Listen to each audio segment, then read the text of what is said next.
Friends, यदि आपने घड़ी पहन रखी है तो आप टाइम देख लीजिए। 1 मिनट से कम समय में मैं आपको इस बोर्ड के यानी एक स्विच और एक सॉकेट एंकर का बोर्ड है इसका कनेक्शन करके दिखाऊंगा।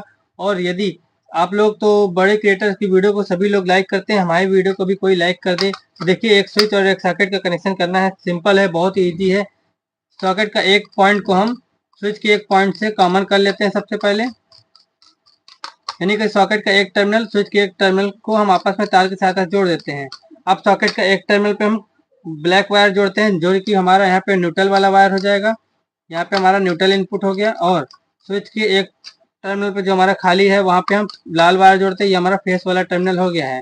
देखिए, आप टाइम देखिए तो दोस्तों, मात्र 45 सेकंड में हमने बोर्ड की वायरिंग करके दिखाई है। प्लीज हमारे वीडियो को एक लाइक कर दीजिए। 45 सेकंड में बोर्ड की वायरिंग क्या कुछ भी नहीं बन पाता, हमने बोर्ड की वायरिंग 45 मिनट में, मात्र 45 मिनट में करके दिखाया है। वो वीडियो आपको पसंद आई तो एक लाइक करिए और वीडियो को सब्सक्राइब, चैनल को सब्सक्राइब भी करिए और शेयर भी करिए। और बड़े क्रिएटर को सभी लोग सपोर्ट कर देते हैं, लेकिन छोटे क्रिएटर को कोई भी सपोर्ट नहीं करता है। तो प्लीज़ हमारे चैनल को सपोर्ट करिए। हम आप लोगों के लिए इतनी अच्छी अच्छी वीडियो बनाते रहते हैं और आगे भी बनाते रहेंगे, बोर्ड की वायरिंग सिखाते रहेंगे।